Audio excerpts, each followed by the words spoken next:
Good morning fourth years. जैसा कि कल की क्लास में हमने देखा था अपनी नई यूनिट के बारे में रिसर्च डिज़ाइन, तो जिसके अंदर हमने रिसर्च डिज़ाइन की डेफिनेशन, एलिमेंट और फैक्टर्स के बारे में डिस्कस कर लिया था। आज नेक्स्ट हम जो डिस्कस करने जा रहे हैं वो है रिसर्च डिज़ाइन के दो मेन टाइप्स हैं उनके बारे में। पहला होता है क्वांटिटेटिव रिसर्च डिज़ाइन और दूसरा होता है क्वालिटेटिव रिसर्च डिज़ाइन। तो आज हम जो बात करने जा रहे हैं वो क्वांटिटेटिव रिसर्च डिज़ाइन की बात करने जा रहे हैं। तो जैसे कि आपके स्क्रीन के सामने शो हो रहा है, क्वांटिटेटिव रिसर्च डिज़ाइन दो तरह की होती है। पहली होती है एक्सपेरिमेंटल रिसर्च डिज़ाइन और जो दूसरी होती है नॉन एक्सपेरिमेंटल रिसर्च डिज़ाइन। तो सबसे पहले हम बात करने जा रहे हैं एक्सपेरिमेंटल रिसर्च डिज़ाइन की। तो एक्सपेरिमेंटल रिसर्च डिज़ाइन भी एक बार तीन भागों में डिवाइड की गई है। पहली ट्रू एक्सपेरिमेंटल रिसर्च डिज़ाइन, दूसरी क्वासी एक्सपेरिमेंटल रिसर्च डिज़ाइन और तीसरी और आखिरी जो बची अपनी वो प्री एक्सपेरिमेंटल रिसर्च डिज़ाइन। तो आज हम जो डिस्कस करने जा रहे हैं वो एक्सपेरिमेंटल रिसर्च डिज़ाइन के बारे में है, जिसके अंदर सबसे पहला लिखा है ट्रूली एक्सपेरिमेंटल रिसर्च डिज़ाइन। अब ट्रूली एक्सपेरिमेंटल रिसर्च डिज़ाइन को फिर से 6 भागों में बांटा गया। Post test only control group, pre test post test control group, Solomon four group, factorial research design, randomised block design, cross over research design. दूसरा quasi experimental research design को फिर से 2 भागों में बांटा गया है। Non randomised control group design, time series design. और तीसरी और आखिरी जिसकी हम बात करने जा रहे हैं प्री एक्सपेरिमेंटल रिसर्च डिज़ाइन की, जिसको 2 भागों में फिर से बांटा गया है। वन शॉट कैश डिज़ाइन और दूसरा होता है one group pre test post test research design. तो ये रिसर्च डिज़ाइन शुरू करें उसके पहले कुछ टर्म को समझना ज़रूरी है। जैसे कि यहाँ पे बार बार शब्द आ रहा है एक्सपेरिमेंटल और नॉन एक्सपेरिमेंटल। तो शब्द अपने आप क्लियर कह रहा है कि वह सारी रिसर्च जिसके ऊपर हम एक्सपेरिमेंट कर सकते हैं या उन रिसर्च के अंदर एक्सपेरिमेंट का उपयोग लिया जा सकता है उसे हम एक्सपेरिमेंटल रिसर्च के नाम से जानते हैं। और वे सारी रिसर्च जिसके अंदर हम एक्सपेरिमेंटल ट्रीटमेंट का यूज़ नहीं ले सकते उसे हम नॉन एक्सपेरिमेंटल रिसर्च के नाम से जानते हैं। उसके बाद एक दूसरा शब्द यहाँ पे आ रहा है post test, pre test, control group. तो इन सब शब्दों को हम समझते हैं कि जब कभी भी हम किसी रिसर्च को परफॉर्म करते हैं तो हम सैंपल सेलेक्ट करते हैं और उन सैंपल के अंदर हम ग्रुप बनाते हैं। पहला ग्रुप होता है एक्सपेरिमेंटल ग्रुप और दूसरा होता है कंट्रोल ग्रुप। तो उन लोगों को उस ट्रीटमेंट के बारे में पहले से कितना पता है या नहीं पता, उस जानकारी के लिए हमें प्री टेस्ट लेते हैं।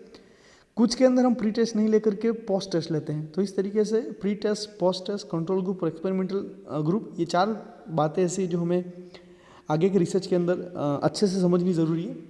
तो आज जो हम डिस्कस करने जा रहे हैं वो सिर्फ एक्सपेरिमेंटल रिसर्च डिज़ाइन की है, जिसके अंदर 3 टाइप आएंगे, true experimental research design, quasi experimental research design और pre experimental research design. Next हम बात करने जा रहे हैं सबसे पहला, तो जो लास्ट क्लास में हमने डिस्कस किया था कि 2 तरह की रिसर्च डिज़ाइन, क्वांटिटेटिव और क्वालिटेटिव, दोनों के बीच में बेसिक क्या क्या डिफरेंस है। तो इसके अंदर सामने आपकी स्क्रीन पे शो हो रहा है कि जो क्वांटिटेटिव रिसर्च डिज़ाइन है वो ऑब्जेक्टिव होती है, वेयर एज जो क्वालिटेटिव रिसर्च डिज़ाइन होती है वो सब्जेक्टिव होती है। जो क्वांटिटेटिव रिसर्च डिज़ाइन होती है उसके अंदर हम एक्सप्लेन कर सकते हैं, जबकि इसके अंदर हम डिस्कवरी या कोई चीज़ नहीं ढूंढ सकते हैं। क्वांटिटेटिव रिसर्च के अंदर सब पार्ट सब रिसर्च से इक्वल होते हैं, जबकि क्वालिटेटिव रिसर्च के अंदर जो होल है वो पार्ट से बड़ा होता है। यहाँ पे सिर्फ ट्रूथ को ही एग्जामिन किया जाता है, यहाँ पे बहुत सारे ट्रूथ को एग्जामिन किया जा सकता है। लार्ज सैंपल साइज होती है, जहाँ पे स्मॉल सैंपल साइज होती है। यहाँ पे सब्जेक्ट, वहाँ पे पार्टिसिपेंट दोनों इन्वॉल्व होते हैं। क्वांटिटेटिव रिसर्च डिज़ाइन ऐसी जहाँ पे रिसर्चर, जो रिसर्च करने वाला बंदा है वो रिसर्च से अलग होता है, वेयर एज क्वालिटेटिव रिसर्च ऐसी है जहाँ पे रिसर्च करने वाला बंदा उस रिसर्च के अंदर इंक्लूड होता है। तो सबसे पहले हम क्वांटिटेटिव रिसर्च डिज़ाइन के अंदर बात करते हैं एक्सपेरिमेंटल रिसर्च डिज़ाइन की। अब एक्सपेरिमेंटल रिसर्च डिज़ाइन को 3 भागों में बांटा गया, जो आपको मैंने स्टार्ट में बताया था, पर एक बार फिर से एक्सपेरिमेंटल रिसर्च को समझने के लिए कुछ उसकी कैरेक्टरिस्टिक्स को समझना ज़रूरी है। पहला मैनिपुलेशन, दूसरा कंट्रोल और तीसरा रैंडमाइजेशन। मैनिपुलेशन का मतलब इसलिए क्योंकि हम किसी के ऊपर एक्सपेरिमेंट कर रहे हैं तो उसके अंदर हम कुछ भी बदलाव कर सकते हैं, इसलिए मैनिपुलेशन इसका पहली कैरेक्टरिस्टिक्स है। कंट्रोल, कि जो हम मैनिपुलेट कर रहे हैं वो हमारे कंट्रोल में रहेगा। और तीसरा और आखिरी रैंडमाइज, कि हम हर जितने भी सैंपल हम ले रहे हैं उसको समान मौका देंगे, कि ये ऐसा नहीं है कि भाई किसी को ही मिले और किसी को ट्रीटमेंट नहीं मिले। इसमें रैंडमाइज होगा कि पहला, 5वां, 7वां, मतलब सबको समान अपॉर्चुनिटी मिलेगी। अब अपन बात करते हैं सबसे पहला ट्रू एक्सपेरिमेंटल रिसर्च डिज़ाइन की। तो ट्रू एक्सपेरिमेंटल रिसर्च डिज़ाइन जो है उसको फिर से 6 भागों में बांटा गया है। तो सबसे पहला इसके अंदर लिखा हुआ है post test only control group design.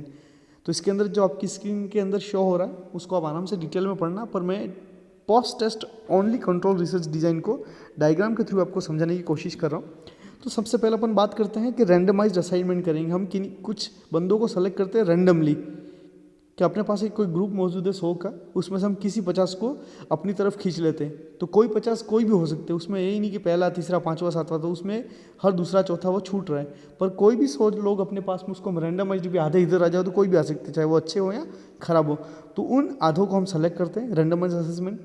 अब उस रैंडमाइज्ड असाइनमेंट के अंदर जो 50 लोग हमने सेलेक्ट किए उनको 2 ग्रुप में डिवाइड करते हैं। पहला होता है एक्सपेरिमेंटल ग्रुप और दूसरा होता है कंट्रोल ग्रुप। तो 25-25 के 2 ग्रुप हम बनाते हैं।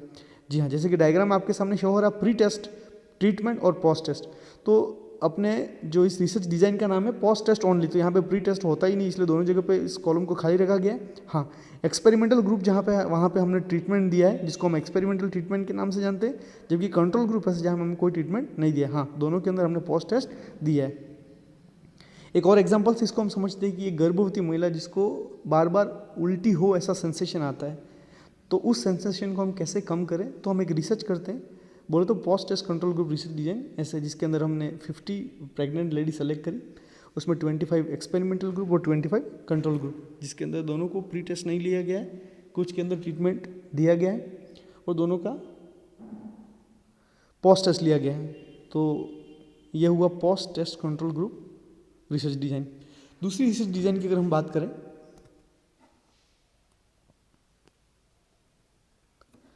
प्री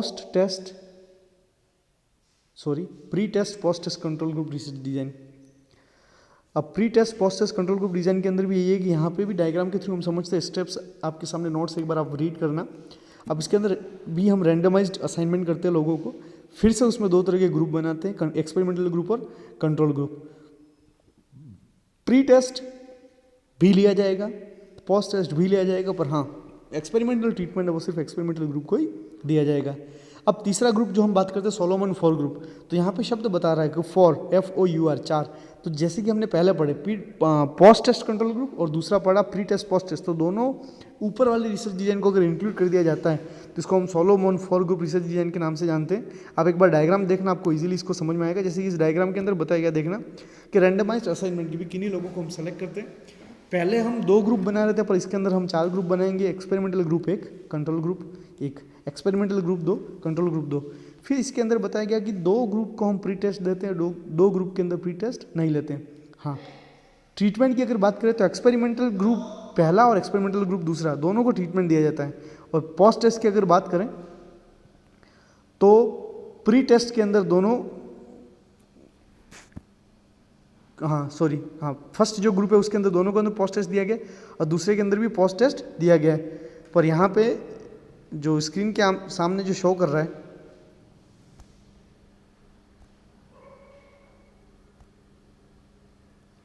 यहाँ पर भी पोस्ट टेस्ट आएगा।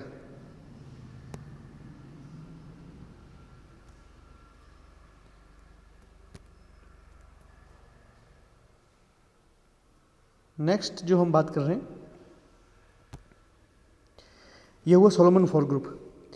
चौथा जो हम बात कर रहे हैं फैक्टोरियल रिसर्च डिज़ाइन की, तो फैक्टोरियल रिसर्च डिज़ाइन की अगर अपन बात करें तो किसी चीज़ को हम ऑब्जर्व करना है अलग अलग समय में, तो उसे हम फैक्टोरियल रिसर्च डिज़ाइन के नाम से जानते हैं। जैसे कि यहाँ पे बताया गया कि factorial design are used in experiment where the effect of more than one independent variable are to be determined. जहाँ पे एक से ज़्यादा इंडिपेंडेंट वेरिएबल को ऑब्जर्व करना है तो उस जगह पर हमें फैक्टोरियल रिसर्च डिज़ाइन का उपयोग करना है। जैसे इसके अंदर एग्जाम्पल के अंदर बताया गया है कि to compare the 2 therapeutic study on auditory tactile stimulation on the growth of premature baby, की कोई बच्चा है जो 9 माह का ना होकर के 7 माह का है, तो 7 माह के बच्चे के होने से क्या उसके सिर्फ ऑडिटरी के ऊपर ही फर्क पड़ेगा, क्या उसके टैक्टाइल के ऊपर ही फर्क पड़ेगा? तो सिर्फ 7 माह का होना डिपेंडेंट है। और इंडिपेंडेंट वेरिएबल्स जिसकी अपन बात करें तो उससे क्या क्या इफेक्ट हो सकता है, तो इस डायग्राम के अंदर बताया गया। जैसे कि 2 यहाँ पे फैक्टर लिए गए, पहला है टाइम और दूसरा है उसके दोनों सेंसेशन, बोले तो ऑडिटरी और टैक्टाइल। तो इसके अंदर हम बात करते हैं कि बच्चा जैसे ही पैदा होता है तो स्टार्ट के 15 मिनट में हम उस ऑडिटरी असेस करते हैं, टैक्टाइल असेस करते हैं। बच्चा पैदा होता है उसके 30 मिनट बाद उसके टैक्टाइल को असेस करते हैं, ऑडिटरी को असेस करते हैं। बच्चा पैदा होता है उसके 15 मिनट बाद उसके ऑडिटरी और टैक्टाइल को असेस करते हैं। तो हो सकता है स्टार्ट के टाइम में बच्चा सर्वाइव नहीं कर पा रहा है, स्टेबल नहीं है, तो उसके अंदर चेंजेस आ सकते हैं। पर जैसे जैसे अगर वो एनवायरनमेंट में कॉप अप करता है या मदर का या ब्रेस्ट फीडिंग करता है या बच्चा अच्छे से टॉलरेट कर पाता है एक्स्ट्रा यूटरनल लाइफ को, तो हो सकता है जो चेंजेस पहला है उसमें से बदलाव आ सकता है, जिसको हम फैक्टोरियल रिसर्च डिज़ाइन के नाम से जानते हैं। नेक्स्ट अपना जो रिसर्च डिज़ाइन है जो है क्रॉस ओवर रिसर्च डिज़ाइन, जिसको हम एक दूसरे के ऊपर कह सकते हैं क्रॉस ओवर रिसर्च डिज़ाइन, या फिर हम कह सकते हैं रिपीटेड मेजर डिज़ाइंस। इसके अंदर कहा गया है, जैसे कि हम नेक्स्ट जो कर रहे हैं वो देखना यहाँ पे कि जैसे हमने पहले पढ़ा था कि कोई प्री मैच्योर बेबी, उसके अंदर जो रेस्पॉन्स हमें चेक करना था, यहाँ पे 3 तरह के रेस्पॉन्स को चेक करना है, ऑडिटरी, विजुअल और टेक्टाइल। पर यहाँ पे बताया गया था कि 15 मिनट में पहले टेक्टाइल करना, फिर ऑडिटरी करना, 30 मिनट में और ऑडिटरी करना, फिर टेक्टाइल करना, और 45 मिनट के अंदर फिर ऑडिटरी और टेक्टाइल करना। पर वहाँ पे हमेशा ऑडिटरी पहले आया और टेक्टाइल बाद में आया। पर क्रॉस ओवर रिसर्च डिजाइनिंग के अंदर ऐसा नहीं है, तो अपन 6 ग्रुप बना सकते हैं इसके अंदर 3 चीज़ों को असेस करने के लिए। और जैसे कि यहाँ पे आपको दिख रहा है AVT, A for auditory, V for visual और T फॉर टेक्टाइल। तो यहाँ पे सबसे पहला ग्रुप बना है G1, फिर G2, G3, G4, G5 और G6, ऐसे ये 6 ग्रुप हैं। तो इसके अंदर सबसे पहले बताया गया कि G1 के अंदर ऑडिटरी पहले किया गया, विजुअल बाद में किया गया, टेक्टाइल उसके लास्ट में किया गया। G2 के अंदर विजुअल पहले, टेक्टाइल बाद में, फिर ऑडिटरी बाद में। और G3 के अंदर टेक्टाइल पहले, ऑडिटरी सेकेंड और विजुअल बाद में। फिर चौथे ग्रुप की अगर बात करें तो विजुअल को पहले और विजुअल के बाद में ऑडिटरी, ऑडिटरी के बाद में टेक्टाइल। तो क्रमशः इनका क्रम बदलता है, इसलिए इसको हम रिपीटेड मेजर्स या क्रॉस ओवर रिसर्च डिजाइन के नाम से जानते हैं। आखिरी रिसर्च डिजाइन जो हम कहते हैं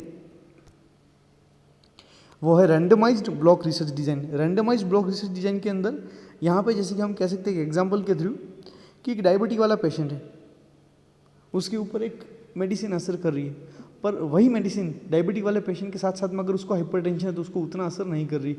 वही मेडिसिन डायबिटिक हाइपरटेंशन के साथ साथ रीनल फेल्यूर वाला अगर कोई पेशेंट उस पर असर नहीं कर रही, तो उस मेडिसिन का असर सिर्फ हाइपरटेंशन के ऊपर है, ना कि अन्य 2 डिजीज़ के ऊपर। पर अगर 2 अन्य डिजीज़ व्यक्ति के शरीर में रहती हैं तो जो सामान्यतः असर करती है उस असर के अंदर भी बदलाव होता था। जैसे कि यहाँ पे डायग्राम में हम बता रहे हैं कि types of anti hypertensive drugs, जो पहला कॉलम यहाँ पे दिया गया है, A, B और C 3 अलग अलग तरह की दवाई है।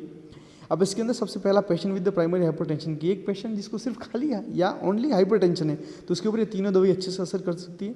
वही अगर हाइपरटेंशन के साथ में उस पेशेंट को डायबिटीज़ है, तीसरे कॉलम में रीनल फेल्यूर भी उसके साथ में, तो उस दवाई का असर उसके साथ बदल सकता था। इस तरह की रिसर्च डिजाइन को हम क्या कहते हैं? Randomised block design. उम्मीद करता हूँ ये जो एक्सपेरिमेंटल रिसर्च डिजाइन के अंदर सबसे पहला जो है ट्रू एक्सपेरिमेंटल रिसर्च डिजाइन आपको समझ में आई होगी। नेक्स्ट अपन बात करते हैं इसी कंटिन्यूएशन के अंदर दूसरी रिसर्च डिजाइन, जिसको हम कहते हैं क्वासी एक्सपेरिमेंटल रिसर्च डिजाइन।